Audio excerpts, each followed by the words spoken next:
دیکھیے بات، اگر ان کو کوئی 2 نمبر کام کرنا ہوتا تو ایک حکومت کے بعد دوسری حکومت بناتے تھے. اگر ان کو 2 نمبر کام کرنا ہوتا تو وہ رہتے وہیں پڑے رہتے، وہیں بیٹھتے اور سوچتے کہ اس کو تو پکڑ کے رکھو، آگے اور دیکھو کہاں سے مل سکتا ہے، آگے اور دیکھو، وسائل دیکھو اور آمدنی کا سلسلہ کرو. تو یوں وہ یہ سب کچھ کرتے اور اس کے بعد کیا کرتے؟ وہ ظاہر ہے کہ پھر اپنا پیغام جو بھی ہوتا وہ پہنچاتے، اپنا مشن آگے بڑھاتے. جیسے مامون سلطنت سے چمٹا رہا ہے مامون رشید، چھوڑا نہیں اس نے سلطنت کو، منتظری ہو گیا، پھر ساری سلطنت کو اس فرقے میں لگا دیا، ساری سلطنت کو، سارے وسائل کو اعتزال کی تبلیغ و تشہیر کے لیے مصروف کر دیا اور آخری وقت تک یہ کام کرتا رہا. یزید کو دیکھیں آپ، چمٹا رہا ہے، باطل مقصد ہے، چمٹا ہوا ہے، سلطنت سے الگ نہیں ہونا چاہتا، اور اسی کے ذریعے سے اس نے جو باطل مقاصد تھے پورے کر لیے، ظلم و بربریت کی داستانیں رقم کر دی. دوستو اہل حق کے 2 حال ہوتے ہیں، اہل حق کے 2 حال ہوتے ہیں. اہل حق اگر سلطنت پر قابض بھی رہتے ہیں، اہل حق اگر سلطنت پر قابض بھی رہتے ہیں تو بھی اس سلطنت کو، اس ذرائع اور وسائل کو حق کی تبلیغ و اشاعت میں صرف کرتے ہیں، اور وہ اپنے مشن کو جو صحیح اور برحق ہے اس کو زندہ رکھتے ہیں اور اسی کی خاطر عہدے اور اقتدار پر فائز رہتے ہیں. اور جب وہ یہ سمجھتے ہیں کہ اب ہمیں اس کے علاوہ کچھ اور بھی کرنا چاہیے اور وقت کا تقاضا ہے اور امکانات روشن ہیں اور اس سے ہٹ کر، اس کو چھوڑ کر حق کی ایک اور انداز میں خدمت کی جا سکتی ہے، تو وہ سلطان الطارقین حضرت مخدوم المشائخ اشرف جہانگیر سمنانی رحمۃ اللہ علیہ کی طرح سلطنت کو چھوڑ چھاڑ کے ترک کر کے نکل پڑتے ہیں.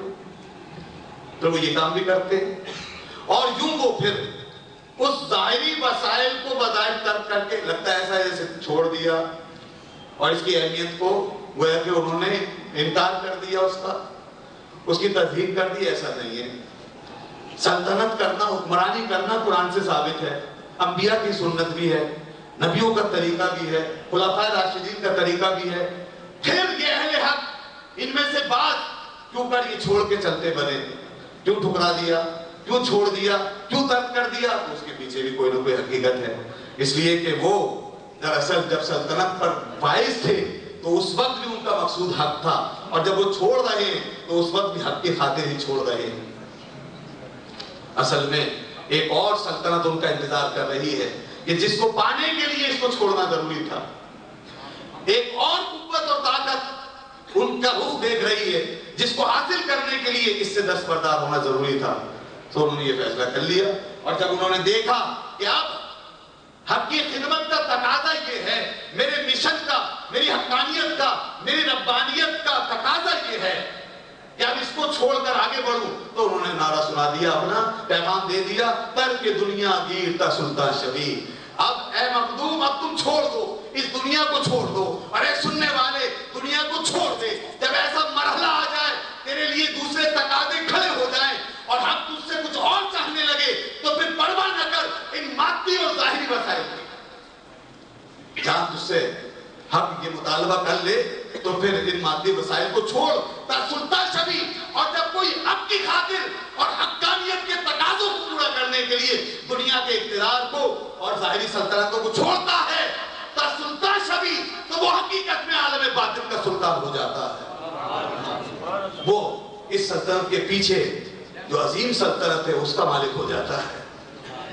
محرم اسرار و جانا شریف، اور پھر وہ محرم اسرار ہو جاتا ہے، وہ محرم اسرار کے مرتبے میں پہنچ جاتا ہے.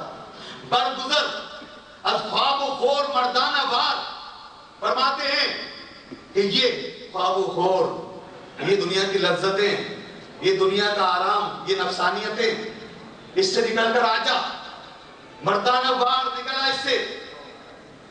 برگزر از خواب و خور مردانہ وار، تب راہ عشق جو مردان شبی، تاکہ تو عشق کے راستے پر نکل کر، حقیقت کے راستے پر نکل کر مردان کامل میں داخل ہو جائے.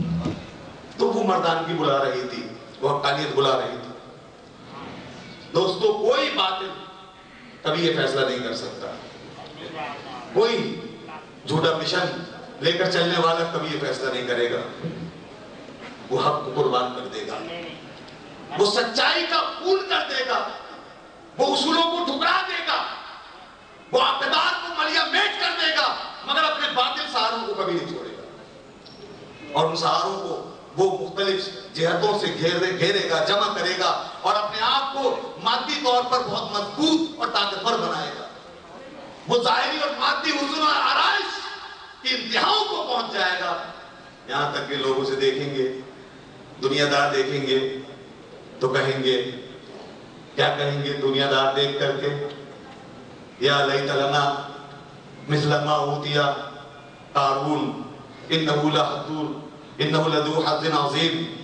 دنیا دار دیکھیں گے، للچائیں گے، رال بہ رہی ہوگی، آنکھیں نکل نکل کے جا رہی ہوں گی لالچ میں، دل دے بیٹھیں گے، دیکھیں گے، کہیں گے اے کاش یہ زیب و زینت ہمیں ملتی، قارون کے خزانے، اس کی چر کا چوند، یہ اس کی عیش و عشرت ہمیں ملتا۔ لیکن اہل علم کیا کریں گے؟ وہی سچائی کا علم رکھنے والے، جن کے پاس علم ہوتا ہے قرآن ان کے اوصاف بتاتا ہے، جن کے پاس علم ہوتا ہے قرآن ان کی پہچان بتاتا ہے۔